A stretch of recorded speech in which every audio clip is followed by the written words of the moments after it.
to poor people on a Sunday, every Sunday, 8 p.m. Eastern Standard Time. Peasant Chat, Tuesday, 8 p.m. is Talking Shit, and Thursday, 8 p.m. is YDBT Daily. Today, what I want to talk about is what I suspect is going to be the downfall of the choices that we have on up-and-coming performance vehicles, specifically on the Ford side, because now there is effectively no competition. The lack of competition typically leads to, a couple of things: higher prices and mediocre products. Case in point, 2002 Camaro goes away, Catfish Camaro goes away, 03, 04 Cobra, Mach 1, that is Ford versus Chevy. Dodge wasn't really bringing it back then. They weren't really relevant. So on the Ford and Chevy side, once the Camaro died the first time, what did we get? Cobra. Oh my God. 0304 Cobra, 0304 Mach 1. We had the Bullet back in, actually, what year was the Bullet? That's a very good question. 2004. No, 2001, there was a Bullet. But according to this, there was a 2004 Bullet. So you had the Bullet, Mach 1, and the Cobra. Sound familiar? So what happened now that there was no competition happening in the marketplace? We'll talk about that, what the outcome was, and how long it took Ford to recover, but not before we have Mr. Bill O'Reilly say hello to the people here. Okay. We'll do it live. Okay. We'll do it live. Fuck it. Do it live. I'll write it and we'll do it live. Fucking thing sucks. I have to shut off the live chat because it's so big, heyo, that I'm going to have to censor everything. And then we can do the Showcase Showdown. That's right. Yeah. DNAPperformance.com. That's right. Coming at you. Got to censor everything. Get all your parts there. Injectors, cold airs, tires, wheels, you name it. Get it all there. Fuel systems, PMAS cold air intakes at DNAPperformance.com. Caliber transmission. I've been saying the Corvette's coming down for the longest time, but at this point, I don't know. I think he's just going to cut me a check and keep it. We'll see what happens. LMP, late model performance. We'll talk about Mr. Alec Bledsoe getting sick of everybody. He's about there. He's literally about there to just call it quits. PMAS, Nick James and PMAS, the best cold air intakes on the planet. Don't ask me about any cold air intakes. PMAS is the one to get.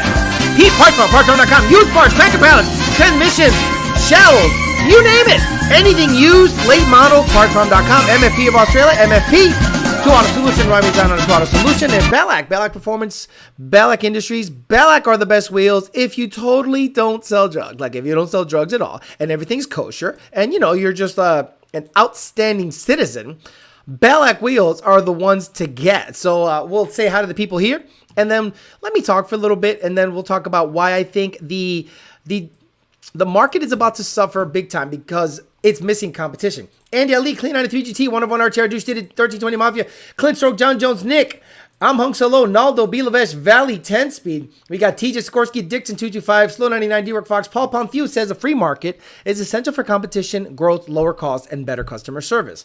Competition makes everyone better. Look at the government and the monopolies they have. Are they efficient? Muji World, JD Swag, Joe Swish, The Fish, Bryson Witt, EPA, Venom Racing, EPA. Oh, geez, what the hell did I click? I clicked my own Patreon link like a fucking dumbass. Jesus. Mark Destin Morrison. EO says I'm gay. Oh, fucking this. This chat is just choppy as hell. Mark, Jermaine, Rel, Lupe Martinez, Tango, TNS197, Mark, JD, Bruce, Boxy Luxury, El Verga, Larga, Robostyle, Phil Fez, Peter Chow, Anthony the Royal, The Gap Father, Elva Galarga again, JD Bruce, South Detroit Entertainment, Alistair of Hades, Craig Walls, Bill Noonan himself. I might buy that small block 40 he's got in case the Coyote doesn't work out on the Fairmont. Or not, because it's going to have to get rebuilt, and it's one of those motors that you got to replace the fucking rods every 50 passes. One of on RTR, Kona Blue, Mark Christensen, Marquis, Abel, Josh, DNA Performance, and all the usual suspects. Okay, give me about 10 minutes, and we'll talk a little shit. So, I lived through this era, and I remember it extremely vividly. 0304 Cobra was ruling the roost, and now it was Corvette versus Cobra, because there was no Camaro. Obviously, Z06 Corvettes were the more affordable version. Then ZR1s were elite. Let's be honest. ZR1 Corvettes were elite vehicles back in those times. They were $100,000. They weren't really something that you could get into, modify, or want to modify that quickly. So the Z06 became the standard bearer or the Grand Sport or the base, and they did cams, this and that. So those two were going head to head. The Camaro was not even in existence. So Ford got lackadaisical. They're like, well, Corvette is a completely different price range. Corvette is $50,000, $60,000 to entry back then, $100,000 for a ZR1 in 09, I'm sure. But before that, there was nothing. Between 02 and 2000 and, what was it, 10? When did Camaro come back? 2010. So between 04 and 2010, you had Z06s, Corvettes, ZR1s later, 09 and up. You really had nothing. So what did the lack of competition cause? It caused Ford to get lazy. They went from an 03, 04 Cobra with 4 bolt mains, 32 valve, and then the aftermarket supported that nicely with Whipples, Kenny Bells, and subsequently twin vortices superchargers via VMP. Ford then went to a 3-valve design. And we all know how absolutely awful that was. So if you didn't want to get into a 3-valve, you were relegated to previous stuff. People hung on to their Cobras. People hung on to their Fox bodies. They're like, well, what's new? It sucks. I bought an 05 Cobra and realized, 05 Mustang GT 3-valve, and realized firsthand how much of a piece of shit that was. And what did that cause? It caused the Japanese market to catch up. Subarus, Lancers, Evos, Honda Civics, all of a sudden were new ones, were something you had to worry about. Like in 2010, 05 to 10, you kind of had to worry about some of these Japanese vehicles that were coming out. And you're like, well, what the fuck happened? And Ford, all they did was give you a California Special 3-valve. Junk. They gave you junk. Roush, luckily, got a hold of these vehicles and offered a supercharger package. But the M90 or the 1.9 liter supercharger, I think would reach the, let's say, bottom end limit or the piston limit or the rod limit of the 3-valve pretty quickly. Imagine you had 03, 04 Cobra, 03, 04 Mach 1, Bullet, and then the next model year, it's heavier and less horsepower. I understand. Cobra was more like GT500 back in the day, right? So let's go premium Mustang for premium Mustang. How much horsepower did a Mach 1 have in 03, 04? How much horsepower did a GT have in 03, 04? And all of its special variants. The Bullet, the California Special, blah, blah, blah, blah, blah. That came from Ford. Roush aside, Celine aside, that came from Ford. Ford had the Mach 1, made the same horsepower as an S197. Okay? So you got to understand that these, and again, I'm talking about cars that Ford made. Ford did not make any Celine product. Ford did not make any Roush product. I'm talking about what Ford offered, because all everyone else did was grab a Ford vehicle body in white and did their sauce to it and called it a specialty vehicle and were able to charge an extra, I don't know, $20,000 for it. So the lack of competition, no Camaro, gave us the 3-valve. It birthed us the 3-valve. And you were stuck with maybe putting a Roush on it, maybe putting a very low boosted Whipple on it. Sure, you can build it rods, pistons, but let's just talk stock for stock, because that's what most people are going to do. You guys probably laugh, right? You guys probably go, why, Alex, why do you keep talking about stock cars? Because if you look at the ticket system that I see every fucking day, most motherfuckers have stock cars, meaning stock motor, stock transmission. I'm saying 85 to 90% of the people that get tuned or own Mustangs are stock. They maybe throw a blower on it, maybe throw E85 on it, and after that, they're done. They're literally done. The few and far between, Mr. Code Red himself, Mr. Vega, Carlos Vergara, all the guys from Midnight, all the guys from Texas, those are like 10% of the vast majority of people that fuck with these cars. Most people keep their shit stock or have a stock motor. Most people cannot afford to replace their motor. So that's what the market, that's how it swings. So if you had a 3-valve and that's what you had for 5 years, and then finally in 07, the GT500 came out and it wasn't that spectacular. 500 horsepower, in reality, 480, 460 to the rear wheel. Not that impressive. Pulley, off-road, a couple other things. Still not that impressive. Only when the 11 came out did all of a sudden, okay, aluminum, but again, what was the price to entry on those products? Extremely high. Extremely high. So you got to understand, the lack of competition is only going to make the price higher and the product less innovative because there's nobody pushing them. There's nobody going up against you and saying, hey, let's compete for the same customer base. We're competing for the pony car market customer base. Now, it's already starting. You're starting to see that because the 24 Mustang currently is the only sub $50,000 pony car. I wouldn't call it a muscle car. I wouldn't call it a sports car. It's somewhere in the middle. Let's be honest. There's no muscle behind a Mustang. Now the product is a monopoly. You're only going to get given a Whipple. Shops are going to absolutely lie to you, telling you that it makes 900 horsepower. Meanwhile, it struggles to go 6s in the 8th. You know who I'm talking about. You seen shops say that shit? Makes 900 horsepower. Then they go to the track and it runs 7.2, 7.0 in the 8th. Just for reference, the Fox body NA went 6.9 and then went at 1074 at 130, so 129. So that's my problem. And a lot of people probably think I'm full of shit, but I've lived this era. Ford has a very interesting way of repeating history. Do you think Ford is going to go, well, there's nobody competing against us. Let's make this Mustang super badass? No, there's nobody competing against them. 25 is going to be, they're going to give you every dumb variant of this car, but they're not going to make the car that the vast majority of people are going to be able to afford better. The 11 through 17 Coyote, in my opinion, and actually let's just all generation Coyote, 11 through 18 or 11 through 23, 1, 2, and 3.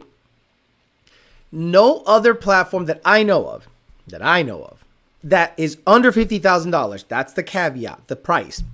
Can you get in it and upgrade it to the point of running 8s without doing major work to either the transmission or the motor? And I've always said that that's the best platform to build, probably the Gen 2, a little bit better tuning window. But I've seen many stock motor, stock transmission, 10R, 6R, 15 to 23, because Gen 1, actually, Edwin Martinez is the outlier. He went 8s with a stock motor and a 6R80. But 11 through 23, this whole era, this 12 or 13 year era of Gen 1, 2, 3 Coyote is probably not ever going to get duplicated, because now there was Camaro pushing it. There was a market. The Camaro got better. The Camaro got lighter. The Camaro got a 10-speed. The Camaro got a LT. They upgraded a whole bunch of things along the way because they had Mustang to compete against. So they were competing for a similar customer base. Unfortunately, on the Camaro, if you wanted to do anything, you got to do cam and heads, or at least heads. And a bunch of boost down the bitch. LT, so you have to do an auxiliary fuel system. You have to do a whole bunch of bullshit to make that thing live because of the DI. In my opinion, the Mustang was better when it was competing against somebody. So we can talk about that a little bit, how I think prices are going to go up. Innovation is going to go down. It's going to be stale. And it's going to allow the customer to take the blinders off and look left and right at other platforms. How many of you have seen Mustang guys merge over to the BMW market? Tons of them. Just go on Instagram. The guy that used to be 5.0 Johnny is now S58 Johnny. So now Ford is, by not innovating and not making a better product, is allowing the customer base to go, well, there is no Camaro. Chevy, Dodge pretty much buried themselves by sticking with big, massive V8s in the EPA era. And they literally buried themselves. They knew this was a non-starter. They knew that their customer base loved muscle. And now they went to a straight 6, even though I think it's a great motor going forward. The customer base is not going to want a straight 6 on a Dodge. They're expecting a big, dumb, stupid V8. Mustang guys, you're stuck. You're stuck with Whipple shit for the foreseeable future. So we'll see if tuning gets opened up and all of a sudden tuners are tasked to make this better. Let's just be honest. You're going to see a lot of shops try to push this product because that's all there is. That's all there is for the new stuff. They want to make money. They want to get on the ground level. They slap a stupid Whipple on it with Whipple's tune, tell you to put E30 in it. Look, this is what I want to see. The Whipple tune will eventually get indexed. What that means is it's going to get drawn out. The encryption is going to be broken. And eventually we're going to see. So if the stoichiometric air fuel value in the tune is 14.0, excuse me, 14.0, and there is no flex logic, every stupid son of a bitch that has been telling you to put E30 in it is going to have to eat crow, because I'm going to be here shouting it from the rooftops. If the stoichiometric air fuel value of a Whipple tune is 14.0 and there is no flex logic available, we'll talk about that. I need some water. Okay, let's get to some of the comments here. Problem with 0510 GT500s, there is no 05 GT500. There's an 06. 07. Is they gain 200 horsepower, but also 300 pounds. Exactly. If you look at, so my motor got here from L&M. The plan is to look at it myself, send it off to, let's just say, a third party. And we'll do a reassessment that I can at least chime in on. It is massive. The iron block 5.4 and even the aluminum 5.4 and 5.8 are huge fucking motors. Not only are they big because of the cylinder head, just the block, everything is pretty good size. A Coyote in comparison is lighter and a better air pump. So I'm blown away that Ford said, okay, we're going to give you 500 horsepower, but we're going to also add 200 pounds to these vehicles. I see a lot of boosted Coyotes in the marketplace for sale with a hurt motor. Why not just fix it? Guarantee you things will turn around if Bobby Trump gets reelected. Camaro will be back and no one else. I'm going to be honest with you. If you guys are holding out hope that Trump is going to somehow save something, you're clearly mistaken. And I pay attention to politics. I actually am very well versed in politics. I just don't talk about it because everyone's a retard.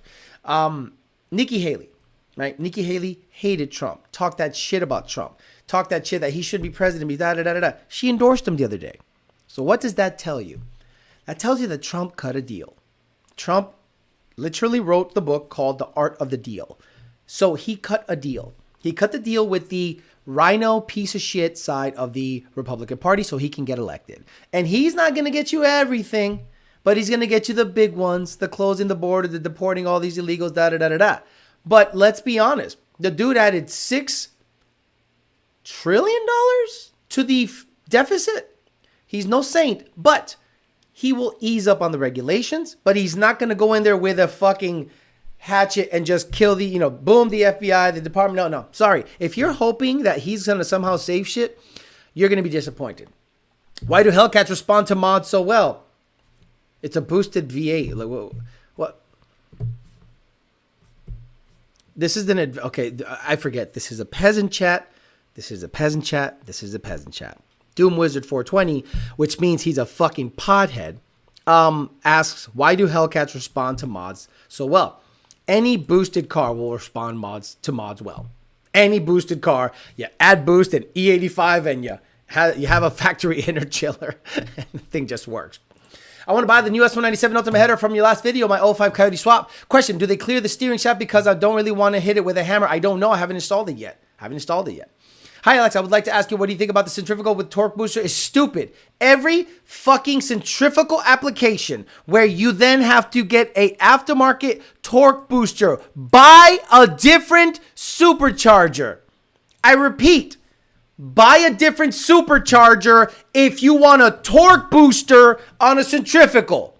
You want torque? You buy a positive displacement supercharger. This isn't fucking rocket science. Why the fuck do you want the power delivery of a centrifugal and then you're like, oh wait, I need torque? Asshole, get yourself a Whipple. A TVS from E-Force, Magnuson, VMP, or Roush? Why in the fuck are you considering a torque booster centrifugal setup? I want that top end with the good low end. Oh, but you're limited in your top end because you're wastegating most of the boost just to get it down low. It really think about what the fuck a torque booster is. A 15 or 20% overdrive, and then a wastegate that gets rid of anything over 10 PSI. So you have 10 PSI sooner. Or, asshole, get a positive displacement supercharger. Wow.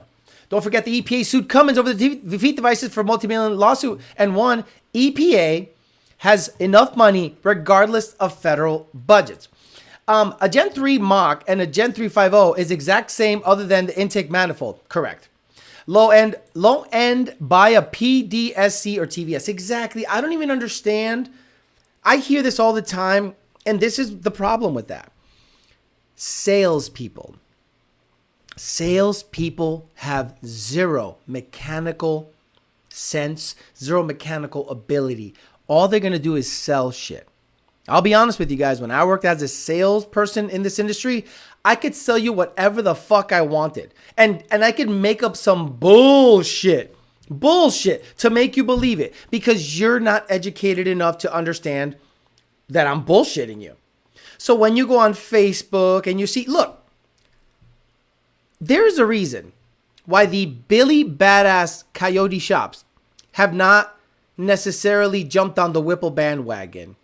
Who do you guys think of fast Coyote shops that are relevant? I'm not saying parts houses that just give blowers to influencers. I'm talking about Billy Badass racers. That are known to fuck with Coyote Mustangs. Why haven't they jumped on the Whipple bandwagon? They're waiting. They're waiting for tuning. It's a 10R80 with a Coyote. It's going to have a slightly different tune setup. It's going to have some stuff that we're going to have to find out what limits are here, what limits are there. But it's going to be same as 21 to 23 Mustang, where we didn't have access, then we had access, and then we were the best at it. We weren't the first, but we were the best. So let these guys have a head start. They're going to need it because once Lund Racing and other competent tuners, which don't exist, get their hands on turbos, other superchargers, E85s, Cobra jets, modify stuff, modified hard code to shut off single throttle bodies, if it's even possible, then vaya con Dios. If it does not become available, sales will slump on the 24 Mustang. Peter Chow says the 7th gen Mustang was canceled by Ford several times until a low-cost option was a reality, the S550 and a half. Hi, Alex. Tuning in to give it a like. Going to catch you up there tomorrow. Illuminator GT500 for the win. That's probably what's going to happen. Racing pushed the crap out of those torque boosters. Cupcake Racing pushed the crap out of those torque boosters. Right. So what do I see on my end when a torque booster application is applied? The MAF, oh my God. The MAF sees enough air load to make me think it's seeing 15 PSI. So I'm going, wait a minute, you have 220% air load on a pump gas car. That's not right. And they're like, oh, it's got a torque booster setup. And I'm like, wait a minute. So I have to trust that the wastegate is going to open in time. And then I have to set the spark for what is 10 PSI at the manifold. But the MAF airflow tells me it's 15 PSI. So now I'm trusting that this stupid torque booster setup. By the way, did you see that Vortech is a little nervous about ESS? Oh. If you pay attention to some of the forums, you're going to laugh your ass off. Vortech guys are a little salty that ESS has become ridiculously popular with the S550 specifically platform, that they go out of their way to make fun of ESS stuff. And I'm sorry, I probably tune 30 a week. So does Brandon, so does Dakota, so does Junior. I don't see many issues with it. Like, in terms of percentage, if ESS sells 100 kits, I see 2 customers have issues, 2%. And then those issues are rectified quickly and they're taken care of and bada bing, bada boom. But anyway, Where the fuck was it going with that? The torque booster, in my opinion, is just a band-aid because you could have bought a Whipple, a Roush, an E-Force, and have had the more desirable power delivery. Good torque down low, still decent enough up top at 10 PSI to feel nice. 4 eyes, 3 valves. 4 eyes, 3 valves was a 9-something compression boosted motor. He could have made well over 400 with the Coyote 12-ton compression ever. They don't want to blow up customers' cars. This is just like the presidential election, but worse. Instead of having 2 shitty candidates, we only have one. Unfortunately, you're right. 2.2 air load on pump gas is crazy. Right, Mofler. But I have to go, wait a minute. I'm a data-driven guy. Lund Racing teaches you this data for this boost and the tune scale, da-da-da, and you're like, I'm seeing 2.2 air load on a 10 PSI 55-pound injector, 10 PSI at the manifold, 55-pound injector, like MU52 or something, or a Predator GT500 injector, and I have to trust or close my eyes and go, okay, 2.2 air load, fuck it, here's 16 degrees of timing on pump gas. What if that spring doesn't decide to open? It's weird. What are the IATs on the torque booster setup? The IATs, that's a great question. See, Bondoberg, good job. Good job. See, this chat got some good. So where's the IAT sensor located? Where's the IAT sensor located on most of these cars? The MAF sensor. So if the MAF sensor sees 2.2 air load and it's seeing 15 PSI worth of boost, but it is wastegating it so that the motor only sees 10 PSI, your IAT is going to be a 140. Alex, why are my IAT so high? Your torque booster is skewing the air load, the pounds a minute, and the IAT, but it's getting rid of all of it but 10 PSI, and the motor's only seeing 10 PSI. Well, stupid. The data, so I have to now fudge the data? No, we don't fudge the data. That brings me to another point. If, let's say, you've been driving your Mustang for 4 years on a Lund tune and it's been awesome, then 1 year, all of a sudden, it starts shifting at a high RPM. It's commanded at 7,500. The whole time you've had it, it's hit at 7,500 like clockwork. Then, all of a sudden, now it's hitting a limiter on the shift. Have a customer doing that right now. He's like, can you do something about it? I'm like, actually, can you do something about it? You need a rebuild. Your clutches are smoked. It's going past the commanded shift point. Well, can you mask it? I go, I can mask it, but I'm not going to. The problem is when you mask it, I'm going to sneeze. Holy shit. It's going to rear its ugly head when you least want it to. Here we go. Every time I sit down to talk, I sneeze. So let's say I mask it, lower, command the shift lower, raise certain things, and it does it fine once or twice. But then when you go to the track, here it is again, hitting at 78, 79, 8,000 RPMs, hitting the limiter. The tune does not go bad. It is now time, sir, to rebuild the transmission. If you want to go racing. If you don't want to go racing, you just want to drive it around, it's fine. But if you go racing, understand the transmission fluid needs to be on the cooler side. So you have to upgrade your cooling. Your clutches can't have too much of a tolerance. Oh, let's talk about tolerance.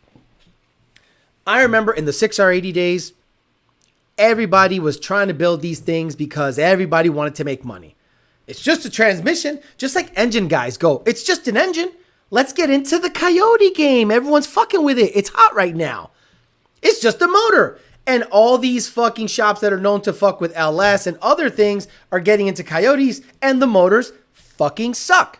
And I tell you they suck. And you don't listen to me because you think their social media influence is more important than the data that I see. Okay, that's fine. Cool. Vaya con Dios. Take your chances. Go to another tuner. Let him fudge the data all you want. And then when you eventually have your fucking shit explode, don't come looking at me and go, well, I need a retune because the motor that I bought that you told me not to buy blew up and, shit's fucked up. Right. I've always said keep stock shit. So, in the 6R80 game, there were many builders that were nonstop trying to get these things out there. So I know from experience that if I send you a file, let's say 82 millimeter TVS Roush supercharged car with a 6R80, and I set the shift points at 7,500 RPMs, your revs per mile to 720 for a 275 60 15, and it should hit at 7,500 RPM each time. If I've done that 150 times, and then I send it to someone else, and their transmission hits a limiter, I go, transmission's fucked. And he goes, no, it's brand new. What do you mean brand new? Was it rebuilt by Power by the Hour? Nope. So who built it? Then they say the name. So now I go, interesting. So then I start asking, every time that issue came up, who built the trans? Says the same name.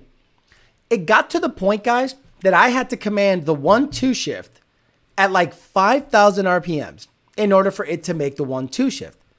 Is that a tune issue or is that a build issue? It's a build issue 100% of the time. So masking things in the tune is not the right way to do it. If you were to see Junior's command for a 6-second capable 6R80 equipped Mustang, it's within like 200 RPMs of that command, like 9,600. And it hits it each time. Crazy how that works. ESS sells the head units, right? I'd like to find a way to make a G1 work on a small block 4 for no other reason than just to run the product, especially over a pro charger. Alex, thanks for the spark plug recommendation. Call rolls out. Question, if assuming my new gap is 0.15 less, I now need a retune. You do not need a retune for spark plug gap ever.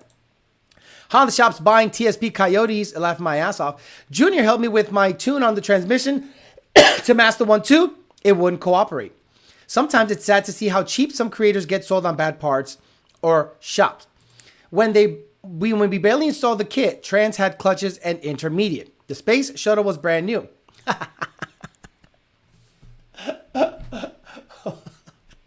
Shit. Sorry. That hit home. This Coyote I bought from Name Your Shitty Engine Builder didn't survive the test. What's the best supercharger for Gen 1 Auto? Brian Navarro, please do me a favor. Go back to the beginning of time and watch every video from the beginning.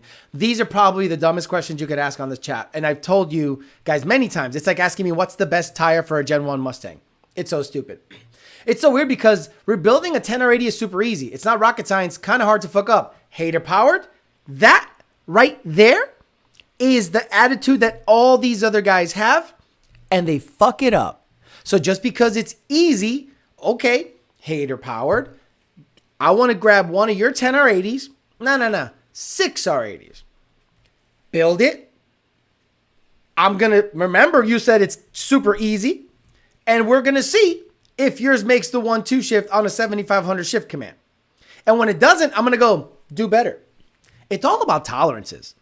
Like, I'm blown away that no one really checks tolerances. And the way they check them is suspect as fuck.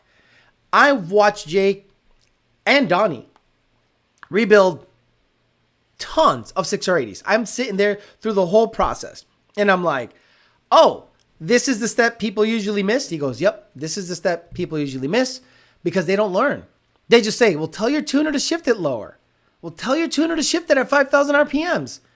Good, dude, it's brand new. It's got steels and clutches. Why should I have to do better on the tolerances? Just tell your tuner to mask my fuck up in the tune. Alex, I wanted to say thank you for the info you provide here. I've started as an AO in a nuclear plant. Your insight has made my learning curve much easier. Channel support. Thank you so much. The best supercharger for a Gen 1 Auto is a torque storm. You are welcome. Exactly. Just get a manual so you don't have to tune the trans. That's my favorite. When I see a tune order come in, and it says manual, I go, whew, there you go. Bye.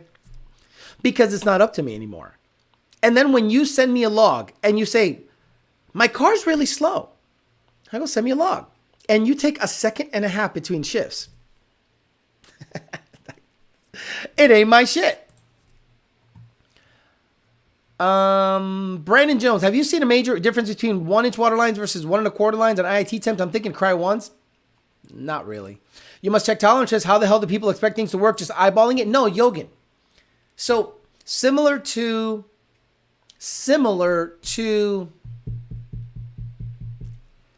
dialing in cams on a Coyote, if you're locking them, I think there's a similar thought process that has to happen when you're stacking clutches on a 6R80.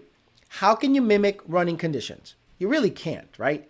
How can you put this on a bench, put all this pressure, spin it to 7,000 RPMs, and then what are the clearances when there's fluid going through them, this and this and that? And for example, when somebody builds a transmission extremely well, it actually shifts sooner than commanded. 10R80 specifically. If you set a 10R80, all the shift stuff, all the pressure stuff, all the watt shift stuff to 7,500 RPMs on a stock transmission, stock car, it'll hit right at 7,500 RPMs with traction control off. Not you sons of bitches complain about the car hitting at 6,800 RPM. Meanwhile, I look at the data log and you have traction control active. When traction control is active, 15,000 things change for it to keep traction, mainly spark and fuel. And then that skews the torque output. And then that torque output being skewed makes it shift lower. So if you turn advanced track off on a 10R80 car and your shift points are set to 7,500 in the tune and it hits at 7,500, perfect. The moment you build that trans and you go out on the same tune, they'll shift at 7,200. So I'm like, oh, good. Then we have to make changes in the tune to account for the fact that you have more clutches or stiffer clutches or better clutches than factory. Oh, bro, Bryson Witt.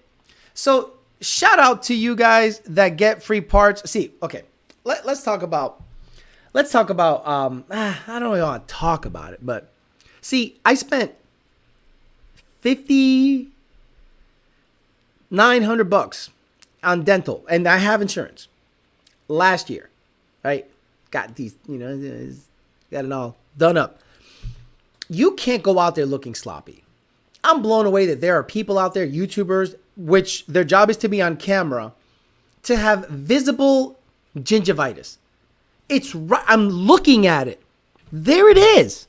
Look, I can go right there. Your gums are swollen. You don't floss because there's no gap between your teeth. I can't imagine what the fuck. Like, your mouth is here. And if you can't take care of that, what the fuck your balls, dick, and asshole smell like? It's got to be cottage cheese ass, fucking nasty Klingon, dirt shit-filled butthole. I'm blown away at some of these YouTubers. People fall for marketing. American Muscle says people fall for marketing gimmicks all the time. In this world, it's all about sales. Think of how many influencers have Whipples. Alex prevents people from doing dumb shit. He's informative to all. See, a lot of people see it as hate. And I don't hate anything. You're going to be stuck. You can't modify your car. You're going to start saying dumb shit like 1,000 horsepower. Like, really? 55-pound injectors, E30, 20 pounds of boost, 1,000 horsepower. You think that's cool? I don't care about the influencer because the influencer will never tell you it blew up. They'll call Whipple and say, hey, what you suggested made my shit blow up. How are you going to take care of this? And Whipple, if they were smart, they probably work with about 5 good influencers. They'll give them motors, give them other Whipples. You'll never hear about rotors exploding. Oh, I know. I've literally seen these rotors seize up. But they also seized up on my E-Force. And I talked about it. And they took care of it. That's how they should. But I talked about it. I didn't stay quiet. So the regular normie is going to look at these fucking influencers that literally don't teach you shit. They literally say, this is what I got. Check it out. It's cool. You should get it. So you're going to be one of those dumbasses at a car meet. You buy a 24 Mustang. Let's say you can afford a 24 Mustang. And you believe everything. It's just a 6. Derek Barron and all those guys are telling you. And you show them your off-road exhaust. Holy shit. How stupid are people? How stupid are these influencers that are out there saying, I got long tube headers with no cats. Badass shit. Oh, by the way, I turned on the car with the Whipple tune. I don't got a check engine light.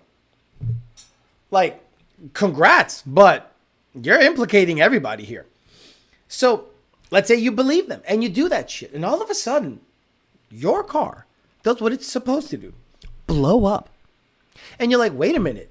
It didn't blow up with this guy's car. Why did it blow up with mine? I put E30. I did long tubes. I did off-road exhaust. I did everything the influencers told me to do. And I go to the track and it doesn't run worth a dick. It runs a 10.0, which isn't that impressive. I thought this thing made 1,000 horsepower. And then you see other guys that are running 7.0, 7.2, and then go on a dyno and claim that the car made 900 plus horsepower.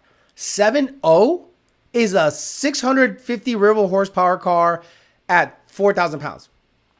That is whack shit. That's whack shit. When did someone really say 1,000 horsepower for 2024? Come on now. If I'm not mistaken, remember, if somebody says 900 to the wheel, that's effectively 1,100 at the flywheel. I mean, it's just stupid. People are just stupid. I mean, if you're not worried about trading in a 1340 GT500 with a 5.4, then why would you care about brushing your teeth? I'd spend over $6,000 on my teeth. Guys, you gotta fuck. Your teeth determines your overall health. Like, there's a direct correlation between gum health and like heart health.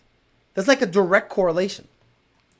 We're going back in these time with these new mods. Correct. I told you guys, 0304 Cobra came out. Camaro had died before that. The next car we got was a 3-valve. The worst piece of junk. And again, I know GT500 came out, but I'm talking about what you can actually afford as a regular guy. The 3-valve is what we got after there was no more competition. Once that Bumblebee stupid-ass Camaro came out in 2010, guess what we got? We got an aluminum block GT500. We got a Coyote, right? Competition shows up. Bam, Bumblebee, Homo Camaro. Coyote comes out the next year. Aluminum block in the 5.4 GT500. Billy, badass, 6R80. 3-valve dead. So the competition made Ford do better. Now there's no competition. Ford doesn't have to do shit but tell you, fuck you. It's the only game in town. Buy it. Want to talk about efficiency? My Paxton car made 680 real horsepower on 7 PSI and 818 on 9 PSI, 5 to 1. I believe that. Compression, pump 85. I believe that. Yeah. That compression? Yeah, I believe it. The header, okay, I get annual dental checkups. You got to get like biannual. You got to get them like 2 or 3 times a year. This is my 24 turbo Mustang. It's tuned with an FMU. Deuce Machina says, seen people saying that they made 950 on 24. Paul Ponthieu says, once I started talking to all the fast road race dudes, they started mentioning companies I've never heard of. Quickly realized that the best companies aren't the ones you're listening on YouTube and shops pushing. Name me badass LS cam manufacturers. Go. Name me badass LX manufacturer. Who the hell is this? What's the cheapest supercharger kit for my Gen 1 Coyote? They'll give me the loudest blower whine. Not worried about making more power, just want that iconic sound screaming. I'm catless and I want to hear it all the time. Something like a Whipple or a Roush supercharger. Whine that iconic TVS sound is what I want. What a fucking homo.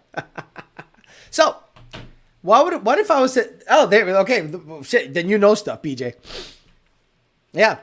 Like, people would say, oh, BTR. You know, sometimes the baddest motherfuckers you'll never hear about. Did you guys even know that Power by the Hour had low 9-second, high 8-second twin turbo Coyotes in the early Gen 1 era that were doing it on 20-inch wheels? Like, some guy, you never heard of him. He shows up, spring break, shootout, goes out there, runs 880, 860s on 20-inch wheels, twin turbo, 6R80. Before there was any Billy Badass stuff. Lund tune. And no, people go, never heard of it, no big deal. And Jake didn't care about promoting it because I don't think he wanted to keep building twin turbo cars nonstop. Jeff Norris's old car was a copy of Joey Basile's car, which is now owned by a guy in Georgia, which I would love to buy that car one day. Beautiful. Gray car, fluid twin turbo kit, air to water intercooler, and an ice tank.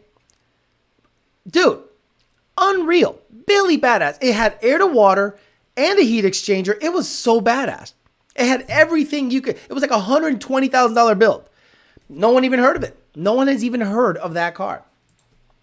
Sound tube, it done.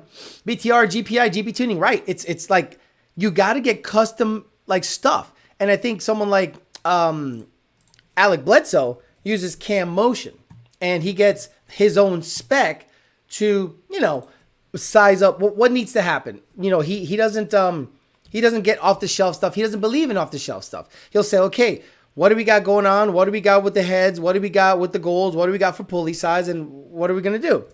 So he actually has started to mimic or parrot some of the stuff that I've been saying for a while. I think he's finally getting sick of people. Alec Bledsoe, in his last video, at the end of the video, he went on a mini rant talking about like, hey, motherfuckers, once we build you a car, it's time for you to do some work.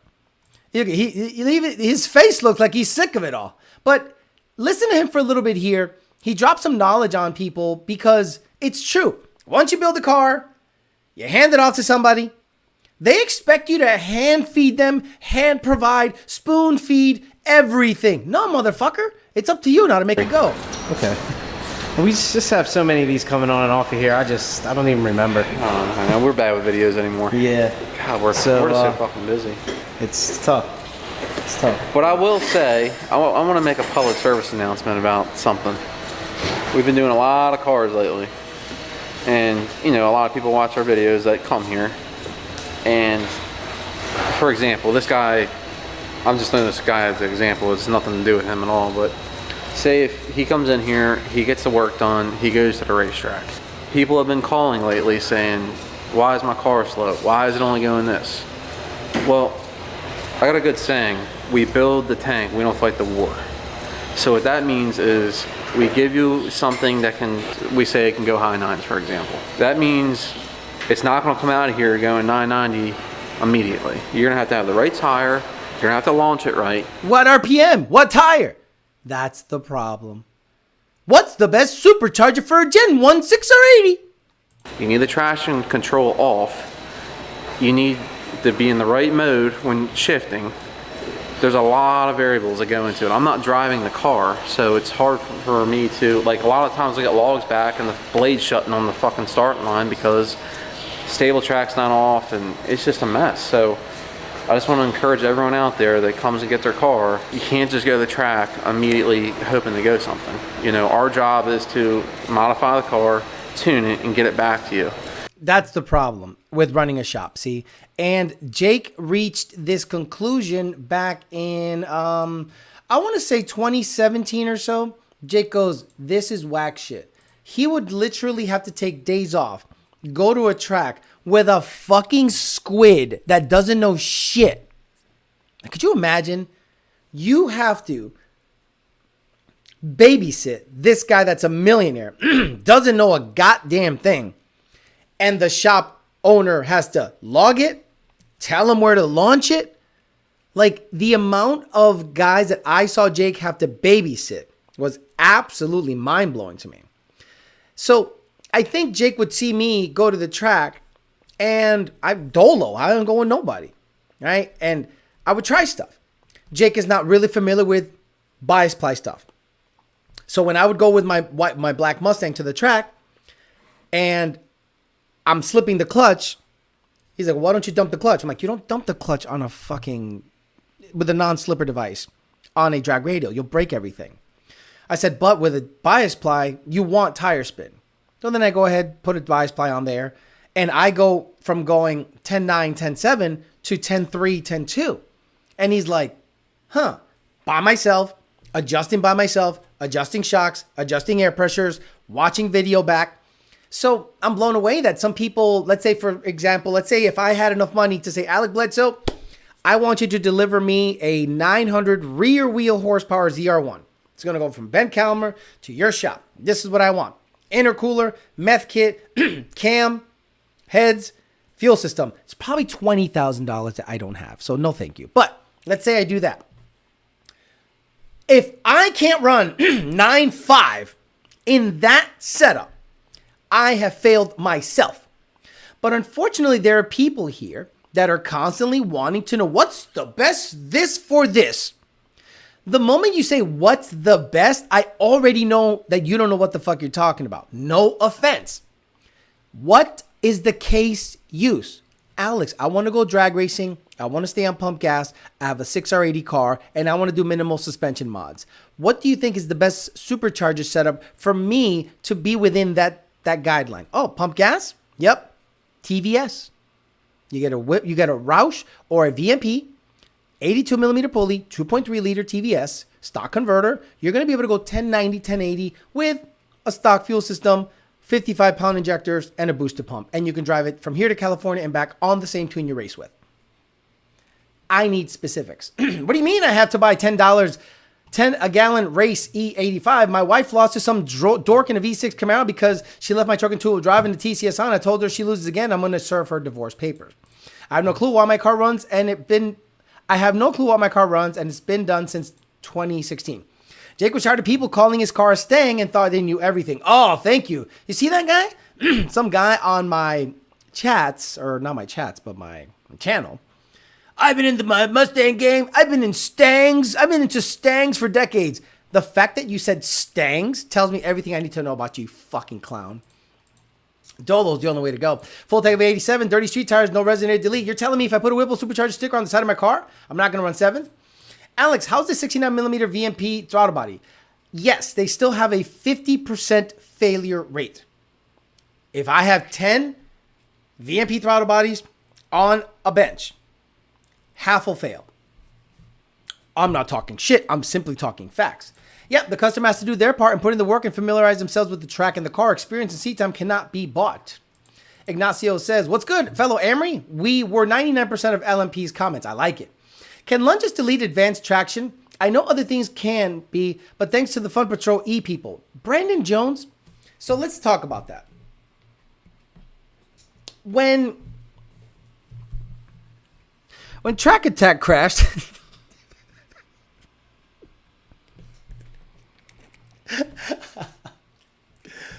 one of the excuses of that said crash was traction control was turned off in the tune, or the pigtail was removed from the tune. I didn't know that. So when it was wet outside, got sideways, it ain't my shit. So let's say you're at the track. You run with a tune that shuts off all traction control. But then you're driving it back home. You kept your drag radios on. A little rain pops up. You have no traction control. You go, the track was fine. Car ran 9s, you were happy.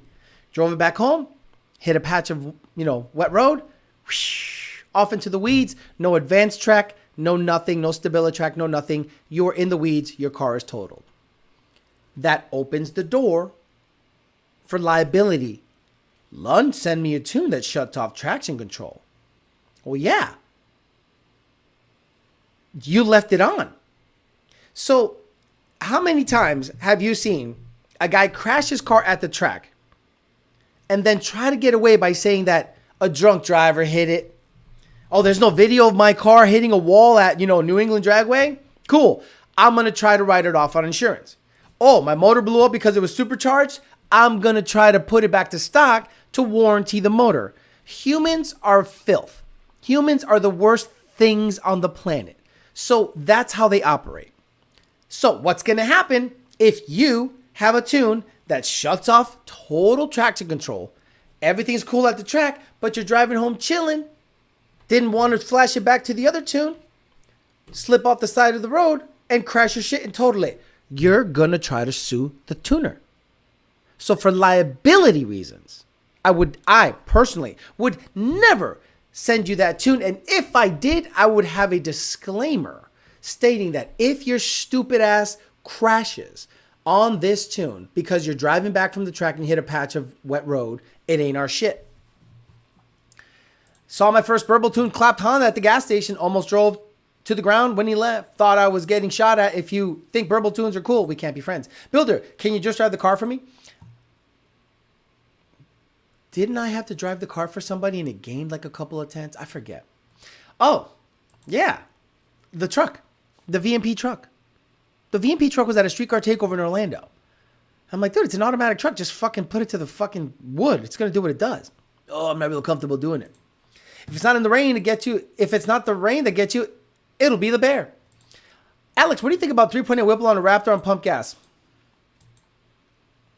Hey, Khalifa, you're kidding me, right?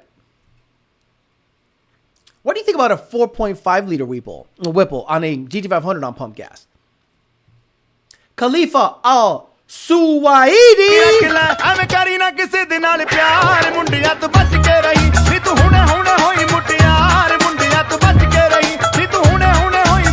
Hey Alex, I want to put that Whipple on Raptor R 3.8. What do you think? Months behind lives at this point, but trying to catch up. Patreon member and YouTube supporter. This channel is the truth. Love the work you put out there. Is the Raptor tunable yet? Hey guys, is the Raptor tunable yet? I crashed at the track and didn't tell the insurance a damn thing. I just bought the car to replace it. Got it, sure. But change the tune back to traction on. The loud pedal in my Mustang is all the traction I need. Also, section hate. Right, exactly. Thank you, by the way, for the $50. RCS, Mr. 6R RCSP. 6R RCSP, good for you. You got the good one. I hope he's trolling. Alex, he's not kidding. Cletus did it to his Raptor R Gen 6 Whipple. He's an influencer. Are they tunable? He's trolling Alex. He's referring to another YouTuber. He's referencing Cletus. It's reference to another channel that might have done the 3. Okay, is it tunable? But how about ask me again? Can someone verify if it's tunable yet? Holly Haram, are you still offering the tune where the throttle cable comes straight out of my ass? I love you. Murad Karatepe says, it's really that hard to turn off traction control for some people? Lazy, yes. Or just unplug the ABS pigtail under the hood. Hey, homeboy, stop his call center scams to ask that. Shaking my head. Where's the... I don't want to play that clip because they're going to... fuck. Oh, it's Instagram. I'll just play a little bit of it so I don't get it. Fucked up. Alejandro, where the fuck's my... I don't even know how to get to my profile. I'm such a boomer. Yeah, here we go. He's like, hey man, stop the call center. Let's kick some freestyles for the people. Hey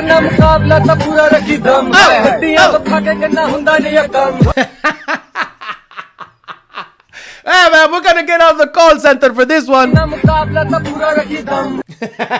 Fuck out of here. So Whipple has a 3.8 liter and it tuned by a calibrator slash LRX. Okay, I'm gonna verify this shit right now. I'm gonna verify if we're tuning Cletus's stupid fucking Raptor R. Hey, are we tuning? By the way, I'm live. Are we tuning Cletus's fucking Raptor R with a stupid fucking 3.8 Whipple with pump gas? Yes or no? This is how it sounds. Are we tuning? By the way, I'm live. Are we tuning Cletus's fucking Raptor R, a stupid fucking 3.8 Whipple with pump gas? Yes or no? Oh, fuck me. I love it. It only made like 760 ruble horsepower. Copy strike income. Is that the one JD Swag translated? Yes, that's the one JD Swag translated.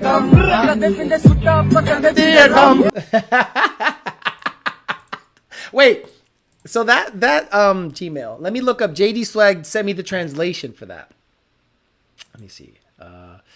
He he did really good. So let me see. It's Mandip Singh. Mandip Singh. Mandip Singh. Let me see. Translation. Indian song translation. Okay. New sponsor. Let me see. Mandip Singh. Comment. Race winners. Peasant winners. Shit! I thought he emailed it to me. Comment of the week. No. Comment of the week. LMP sponsor banner. Mandip! Send me that shit again. Mandip. The translation was actually pretty good. They're trolling. No, it's on a Whipple tune. Okay, that makes sense. Whipple Tomahawk V2 device. Okay. Yay! I love it. Get the fuck out of here with that shit. Stock manifolds. It has a Whipple tune on it. Good. Hey, frickin' A. Yeah. Alex, would you have Justin from American Muscle on again? Probably not. There's no real reason to. I'll probably have Alec Bledsoe on because he's probably sick of everyone at this point. How many angry voice messages do you send Junior? Oh, no. He sends me angry voice messages. You should see them. See, you got to understand. Junior is always angry. He's not a happy guy.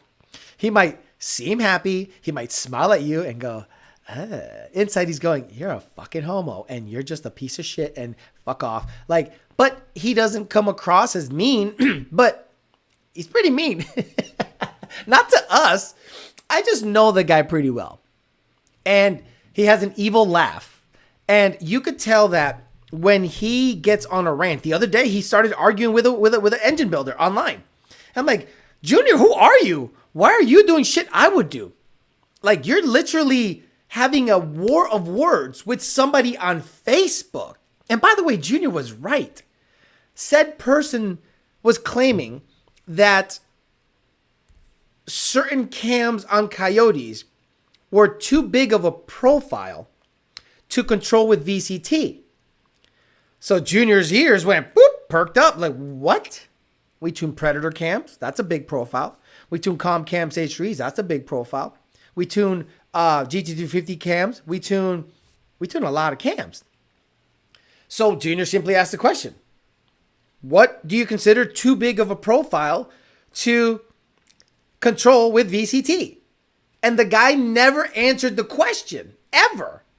And Junior was just like, I just want that answer. But the back and forth was very good. Junior is going to reply back, hell yeah, cousin. Cletus might ask for the anti-lag on his Whipple. We got JD in the group chat and trying to corrupt him with dark humor. Good. I like that there's a group chat within this chat. JD, Bryson, Garage Built. I love that there's I appreciate that there's a community outside of the show that is trying to help the show. You helped me with tons of clips, tons of stuff. I've sent Bryson with so many clips he wants to possibly do for the Tuesday show. The Tuesday show, I'm not really going to do much.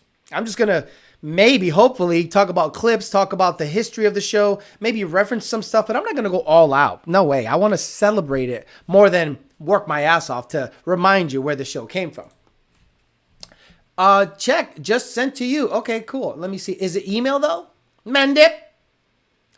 Is it on email or is it on Instagram? Because if you send it to me on Instagram, he sent it on Instagram. Okay. You want to compete, you got to have guts, man. Just showing your money, it ain't all going to work, man.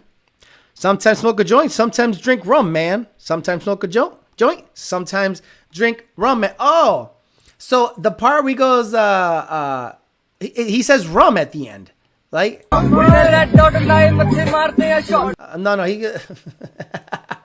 gonna get copyrighted. The whole fucking thing's gonna be gone. Deki thumb. So that's guts, man. Okay, gotcha. Okay, so I'm gonna. Should I copy paste this? Should I copy paste this on the chat? Let me see. Let me go back to Instagram. 3 messages. Yeah, I'm gonna copy paste it on the chat. Fuck it. Oh yeah, here we go. Perfect. So these are the lyrics to that song. Here we go. Oh, it's too, god damn it.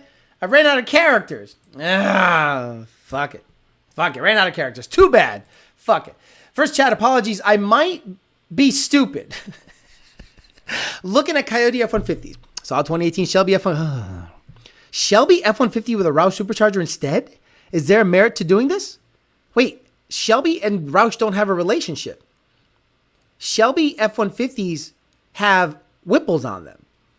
A Roush F-150 has a Roush supercharger, so you might want to look into that. And thank you for congratulating me on the 70,000 subscribers. I appreciate that, guys, very much. I don't really care for flexing subscriber stuff, but anytime a milestone is hit, I think it should be recognized. And it's all due to you guys. Look, again, every single dime I get from this show, it goes back to the cars. Obviously, I don't live in a lavish house. I'm not showing off my cars. I'm not out there, with really fancy clothing, nothing. I just build cars and try to learn, and whatever I learned, I try to drop knowledge back onto the people based on what I learned. And, as I'm going to do that until I can't, right? There's going to come a day eventually where I'm just like, I'm not motivated enough to do this. I don't want to do this. There's not enough money in it for me to keep doing it. And that's when you'll see me just slow it down and probably start buying nicer shit, like a house, and then be like, all right, se acabó el party. But if it keeps growing and making money, of course, I'll do this until I die. Have AI rap the English dub. Oh, good job. 11labs.io. 11. Who do you want to rap it? Shelby? I'll have Shelby rap it. Okay, let me see. Here we go. So let's have Trump. Now let's have Shelby. Shelby. Here we go, Shelby. Let's have Mr. Shelby sing the rap song. You want to compete? You got to have guts, man. Just showing your money, it ain't going to work, man. Sometimes smoke a joint, sometimes drink rum, man. Sometimes smoke a joint, sometimes drink rum, man. I use a red dot and take the headshot. Man, listening to my songs, everybody's getting rocked. Man, dudes got cash in the pockets wearing blacked out coats. Cops are following me, taking plates into note. Every second day, my rig is changed. Man, they get tickets who get in cops' range, man. Pussies like you asked me for change, man. Pussies like you asked me for change, man. If you want to compete, you got to have guts, man. Just showing your money, it ain't going to work, man. Sometimes smoke a joint. Sometimes drink rum, man. Sometimes smoke a joint. Sometimes drink rum, man. I have to put a rhythm behind that. Guys, I have to make Mr. Carroll Shelby a rapper. I'm downloading this. I'm downloading this fucking clip. I'm going to then take the clip of the Indian guy talking that shit. I'm going to try to download the fucking beat, and we'll see if we can. I'm going to do it. Because Carol Shelby's dropping them bars. That's great. Use DBP voice to rap that? No. Do JJ the Boss. Okay. Let me see. JJ the Boss. Where is it? Jim Farley. JJ the Boss. JJ the Boss about to drop some bars on the chat. Here we go. You want to compete. You got to have guts, man. Just showing your money, it ain't going to work, man. Sometimes smoke a joint. Sometimes drink rum, man. Sometimes smoke a joint. Sometimes drink rum, man. I use a red duo and take the headshot, man. Listening to my songs, everybody's getting rocked, man. Dudes got cash in the pockets wearing blacked out coats. Cops are following me, taking plates into note. Every second day, my rig is changed. Man, they get tickets who get in cops. Range, man, pussies. Like, you asked me for change, man. Pussies like you asked me for change, man. If you want to compete, you gotta have guts, man. Just showing your money, it ain't gonna work, man. Sometimes smoke a joint. Sometimes drink rum, man. Sometimes smoke a joint. Sometimes drink rum, man. Drink rum, man. Oh, that's pretty good. I like JJ the Boss's version. I have Junior on there, too. Have Carol Shelby rap over Meek and Diddy. No, that sounds ridiculous. JJ the Boss makes you laugh so hard. You should speed up the rap. I don't think I can do speed. Let's go to settings. More variable settings. No. I don't. It's just stability and variable. The problem is I can't do speed. Can I? No, I can't do speed, unfortunately. All I can do is I can have Dakota do it. The War in the Creek a bit. Right, that War in the Creek is a bit. Exactly. Junior, put Junior's voice to it. Okay, Junior. Okay, final one. We'll do Junior's voice, and we'll see if it sounds good. And then maybe I can make the song based on which one's the best. You want to compete? You got to have guts, man. Just showing your money, it ain't going to work, man. Sometimes smoke a joint. Sometimes drink rum, man. Sometimes smoke a joint. Sometimes drink rum, man. I use a red dot and take the headshot, man. Listening to my songs, everybody's getting rocked, man. Dudes got cash in the pockets wearing blacked out coats. Cops are following me, taking plates into note. Every second day my rig is changed. Man, they get tickets who get in cops' range. Man, pussies, like you asked me for change, man. Pussies, like you asked me for change, man. If you want to compete, you got to have guts, man. Just showing your money. It ain't. You know, I can do that so easily. I can split this up. I'm probably doing it tonight because I ain't working tomorrow. Wait, do we work tomorrow? I don't think we work tomorrow. Let me make sure we don't. Let me make sure we don't work tomorrow, and then I'll probably work on some of these tonight and put it up on the members only.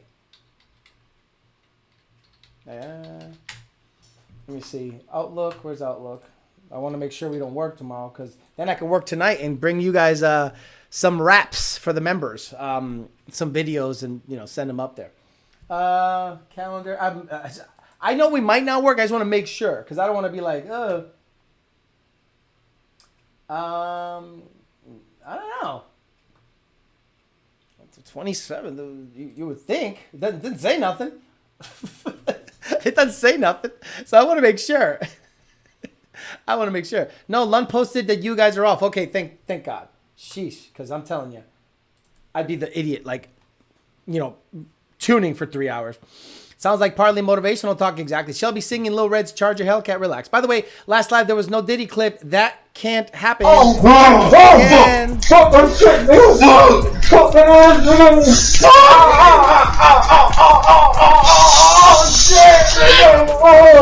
Can I transcribe that?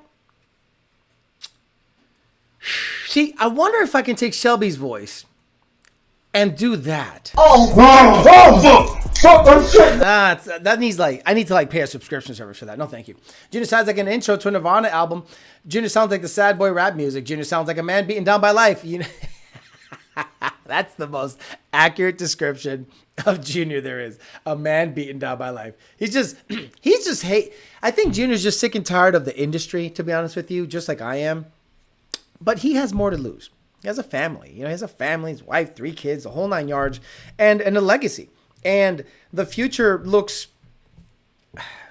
the more the country goes left, the less likely it is that tuning will be a thing. You know what I mean? What are we going to end up eventually doing? In terms of a volume capacity, there is no volume anymore. 24 Mustang, that's it. There's no competition. So, and if Whipple's going to be the only one tuning that car for the foreseeable future, I'm kind of blown away Roush hasn't come out with something yet. Hey, Roush, what the fuck is going on over there? I know their department isn't that big, but I'm blown away that Roush, who does have Ford access, has not come out with a supercharger for the 24 Mustang yet. I'm kind of blown away by that, to be honest with you. Alex, what do you think about the 2650 TVS Odin? And is it better than Whipple's 5th Gen 5.0? Not even close. I'll be honest with you. You'd be hard pressed to find 1,000 horsepower capable, I'm saying at max level, Odin supercharged cars. And if they do, they're at 30 PSI. You know what I mean? Like a 22, 3 PSI Coyote Whipple car is probably 1,000 horsepower, rear wheel, let's say Gen 2, Gen 3. Odin, no. Remember, I think the 2650, forget the power that it's showing, it's what it performs. See, a lot of people get caught up in the power numbers, especially when it comes to dyno stuff. If I was to tell you that my red car showed 368 rear wheel horsepower on the red car, but it ran 11.2, you'd be confused. You go, I don't understand that. How the hell can it only show 300 something horsepower to the rear wheel, but it ran 11.2? Simple. A very loose converter, so the drivetrain loss is pretty hardcore, and a high numerical gear ratio, so you're spinning the rollers slower. Just like a Dark Horse or a GT with a 24 Whipple kit making 8 or 900 horsepower does not run 8s. My red car made 920 rear wheel horsepower and it went 9.1 with a 2650. My Fairmont at 3,500 pounds showed 880 rear wheel horsepower with a TVS and it went 8.7. So I think you should concentrate on the performance versus the power number, because a lot of people, especially in Puerto Rico, I feel bad for Rami Zaidan. He has to deal with Puerto Ricans. And I know Puerto Ricans. Most of them are fucking stupid. They wear Tweety Bird shirts and Sylvester Stallone shirts still. They shave their eyebrows. Like, they're fucking weird. So that's his clientele. So now they come in and they want to see a power number. They don't care what it performs. So now he's tasked to make power. But then what if the car doesn't perform well at the track? It made 1,000 horsepower. How come I'm getting my ass beat out there? Because all it did was show a number. It didn't put it to the ground. It didn't necessarily make it in the middle. It's not set up to perform. It's set up just to make peaky power. So forget power numbers, honestly. Fact, you played that over the Indian rap and the claps were on the beat. My dog's ears just went up on the Meek and Diddy. Do your own voice. Now, my voice does not translate well with talk to text. It's weird. Checking in late. Grab some Texas Roadhouse for the birthday. Happy birthday, Eric. Will rewatch tomorrow on the way to work. You work tomorrow? Why don't Roush at least have an NA car? Because, yeah, that's a good question. That's a good question. The future is solid state batteries. You're not wrong. 4,600 pound 4x4 F-150 went 970 at 143 with an Odin. That's good. That's very good. It probably took 25 PSI to make that happen. Right? 2.4 upper, or in millimeters, 65 millimeter, 66 millimeter. Junior says no. There's no tuning for it, according to Junior. Whipple has some kit coming out. Coyote Kelly says trap speed should become the new measurement for companies like Whipple, etc., but they won't. Seat time. Is Celine just using Whipple on 2024? So for a while, Celine was using Kenny Bell. Then Edelbrock, they'll use whoever the fuck they can. They don't have like a contract with anybody. And when they had a Whipple on it, a Kenny Bell on it, it was the biggest piece of shit ever. It was just a hot box. And it had that shitty wraparound Kenny Bell mammoth bullshit. It was just a toilet. Celine is done. Celine stopped being Celine in like 04. Like 05 Celines are stupid. They're kind of cool looking, but they're stupid. It's based on a 3 valve, so it kind of doesn't matter. Roush's lack of involvement is really strange. I'm going to be honest with you guys. Roush does not make their money on cars. Roush makes their money being an engineering firm. Roush makes their money with development and just engineering projects. The Mustang wing of the Roush company, I would say accounts for less than 10% of overall product and what they do. Based on what I saw with my own 2 eyes, I'm like, this is a good sized building, but compared to their fucking PAS assembly building and all the other R&D buildings that I didn't have access to, it ain't shit. 2.8 upper, 10% lower, 20 PSI stock. So yeah, 20 PSI to run 9s. Imagine 20 PSI to run 9s, where 20 PSI goes like deep 8s in Mustangs. Now, the good thing about Tyler Strubb's setup is the Odin is better for torque. It's a 2650. Forget the name in front of it. Any 2650 TVS rotor pack is going to have more torque sooner than any other positive displacement supercharger, period. End of sentence, full pause, it's over. The Whipple will make more horsepower, and at higher boost levels, it'll trap higher. But in my opinion, a TVS for drag racing at comparable boost levels, I think is more efficient.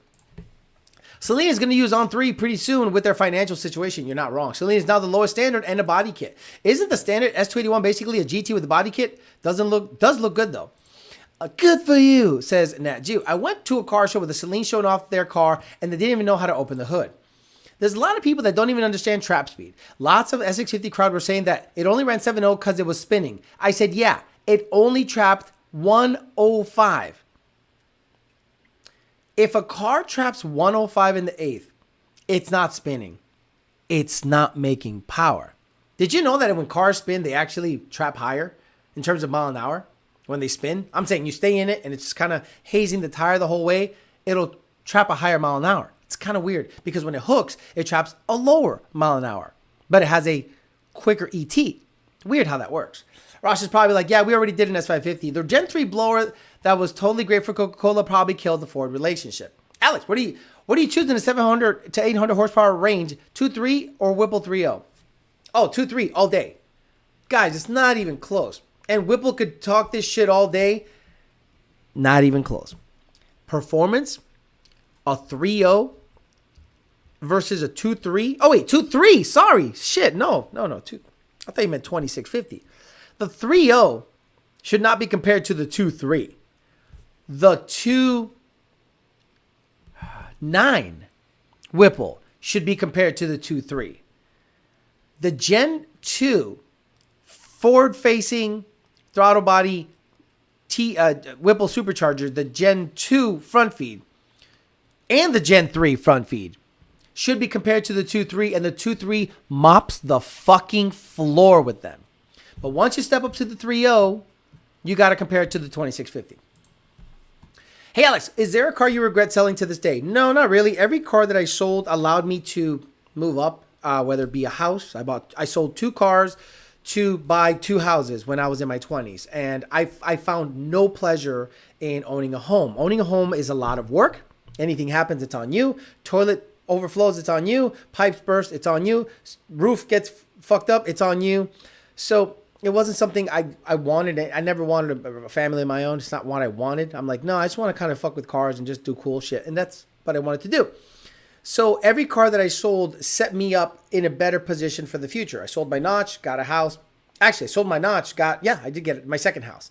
And I sold my GT that allowed me to get the truck. Wait, allowed me to modify. Well, no. My GT didn't allow me to do anything. I just put that money in the bank.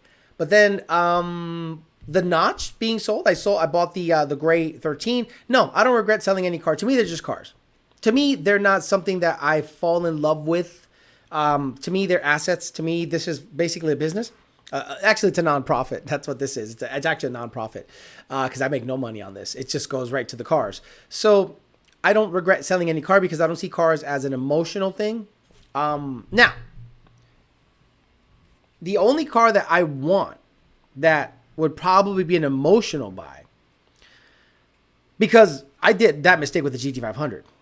And I got hosed. I'm still getting hosed on that. It'd probably be a Cobra, honestly. The Gen 5 Viper, it's cool, but it's not cool unless it has twin turbos and a Motec. Let's be honest. Let's be really painfully honest here. A Gen 5 Viper is cool, but it's not that cool because you can have more fun with a ZR1 for less money and go way faster in a ZR1 for less money than a Viper. But it's not a Viper. Okay, so let's say you have a Viper, but now you are expected to have twin turbo flame throwing shit out the bitch. Well, that's now a $400,000 car. It's crazy. Gonna throw a mammoth on my Stang. Turvey's car is probably floating in the unit with all this rain we've been getting. Gen 2 Whipple can confirm the 2.3 is badass. Alex, how's that Cobra purchase coming along? Fuck you. I'm not. Oh, you're talking about the Super Performance Cobra?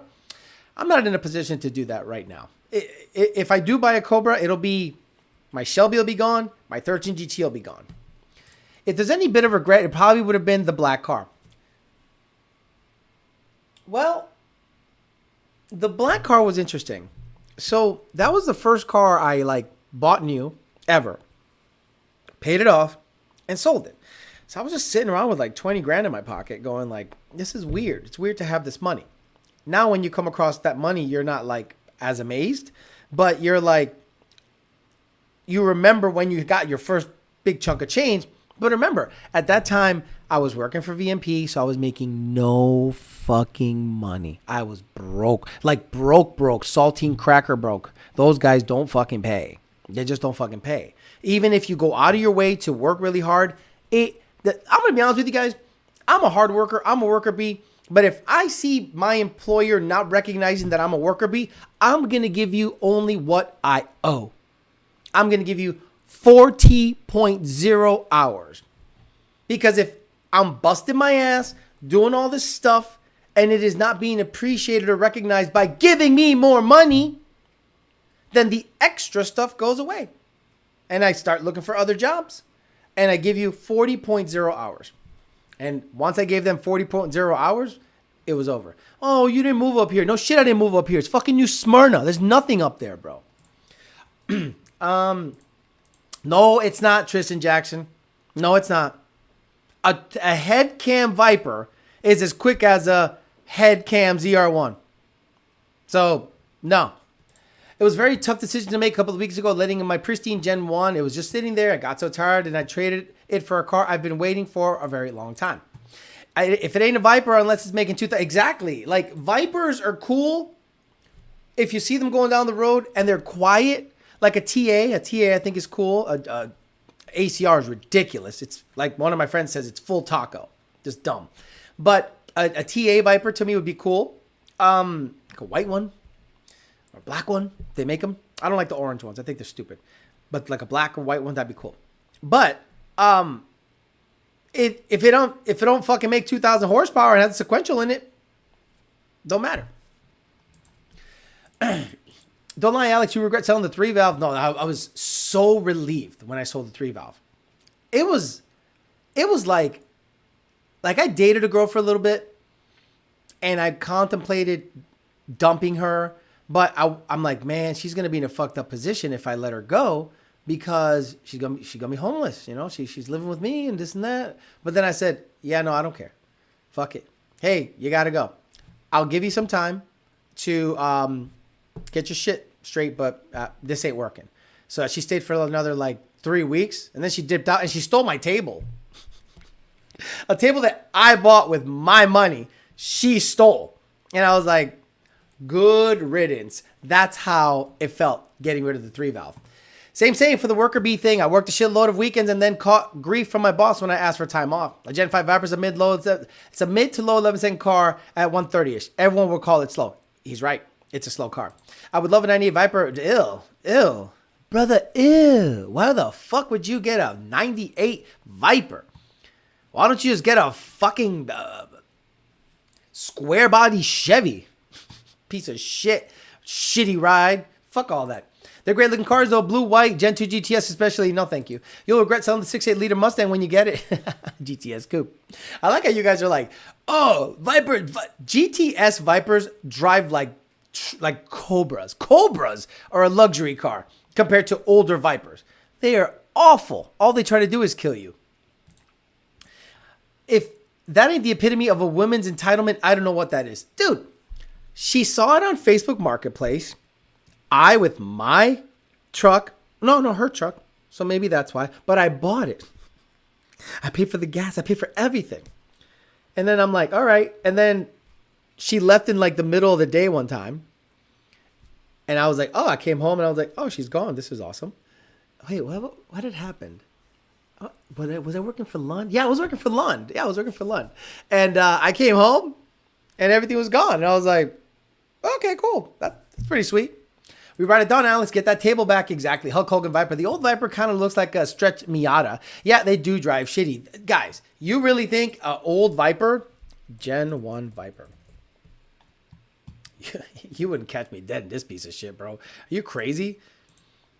This thing looks like absolute shit. This is the ugliest car I've ever seen.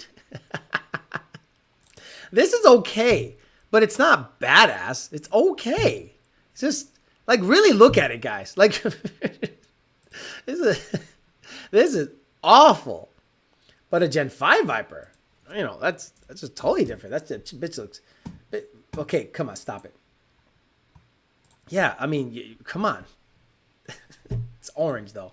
I mean, come on. You're really gonna tell me that the Gen 1 Viper and this are anything alike? Fuck. Boy, this bitch is... Actually, this kind of looks basic. You kind of want like a Billy Badass bitch. You don't want some basic stuff. All right, it's getting close to getting the fuck out of here. All right, guys. So on Tuesday, for Talking Shit, we're going to celebrate the 5-year anniversary of the show. So again, if you have any clips you want to share or things that you thought were funny or maybe anything like that, just send me the clip. I'll try to forward it to Bryson. He's probably going to be swamped because he's got a day or two to fuck with it. But it's going to be basically a celebration. I'll probably look back, look at some of the old clips, look at some of the live streams that made, the show pop off. I had to kind of think about which live streams were more influential. One of the live streams, I think I made like $3,000 one time, and I could pull that up, and it was a whole bunch of fun. But it was basically Kyle Brandon and a whole bunch of other people just battling each other, swinging dicks and stuff like that. So that was the reason it made so much money back then. But 5 years that this chat has gone on, and I think a lot of people have tried to copy it. They've tried to do their own live streams, but you got to understand, this is something you have to do consistently. You have to bring some kind of level of, I don't know, comedy and charisma to the table. And if you don't have that, just don't fucking do it. Like, seriously, just don't fucking do it. Just go ahead, suck off Lund Tunes and do that.